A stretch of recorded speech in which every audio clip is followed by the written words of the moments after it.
You may be trying to be sympathetic, but pointing out that someone looks tired is just another way of saying, wow, you look like crap. Nobody wants to hear it, and saying it just makes you sound insensitive, and even flat out rude. The same goes for did you lose weight?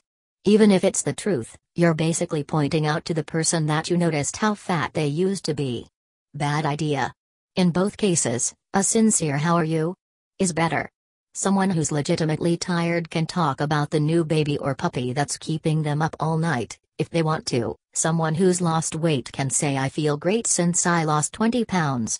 Either way, you're letting the person you're speaking with direct the conversation, so you're less likely to step on their toes. I utilized my phone. Nope, you just used it.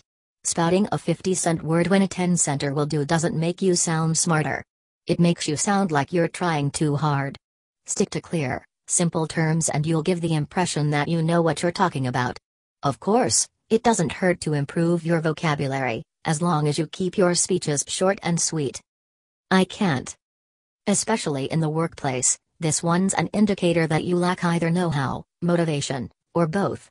I'll try gives off the same vibe. Why limit yourself to trying, when you should be doing? So if you're asked to do something unfamiliar or intimidating, don't give up before you've even started. A smart person wouldn't. She'd figure it out, even if she needed help to do so. There's no shame in asking for assistance so you can get something done, and done right. I gave her my best advice. You can advise someone, but you can't give advice, only advice. Watch out for false friends like these, which can make you sound less smart than you really are.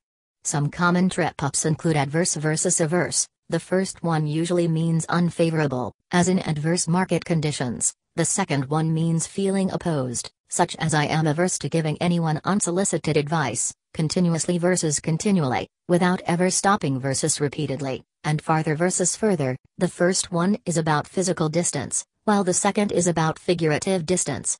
Following grammar rules will also automatically make you sound smart. Any other mommies feel this way? If you want to sound like a smart adult, don't talk like a little kid. Save the baby talk for your actual baby. Referring to yourself or anyone else as mommy, daddy, or honey bunny should be reserved for family members, at home. And yes, that includes calling your pets fur babies. Love them and be proud of them, of course, but unless you're at the dog park or pet store with fellow animal lovers, stick with grown-up words. That's not fair. Speaking of baby talk, crying foul over something you feel is unfair can very easily make you sound immature or whiny, not smart. Standing up to real injustice is smart and admirable. But your tone matters. Try something like, "I think it would be more equitable if we did it this way." And be sure to propose a solution, instead of just fussing and foot stomping. Whatever. Saying whatever or "I don't care," even in a pleasant tone, makes you sound less than smart because it implies that you don't have any thoughts at all. Nothing intelligent about that. Even if you're just trying to go with the flow, you can still contribute to the discussion. If you have an opinion, share it politely. If you truly aren't sure about something, ask questions and seek more information until you can give a thoughtful, useful response. We've always done it this way. Smart people are open to new ideas and suggestions. Sticking to a method or process just because it's familiar makes you look more stubborn and close-minded than smart. Whether you're at work, a volunteer organization, or your child's school, it's wise to be willing to listen when someone presents an opportunity for improvement. They just might be right. It's not my fault. Just like saying it's not fair, announcing you couldn't possibly be wrong or at fault ends up making you sound defensive and immature. Similarly, claiming "that's not my job" gives the impression that you're not a team player. In the workplace, if there's a problem, don't back away and avoid blame.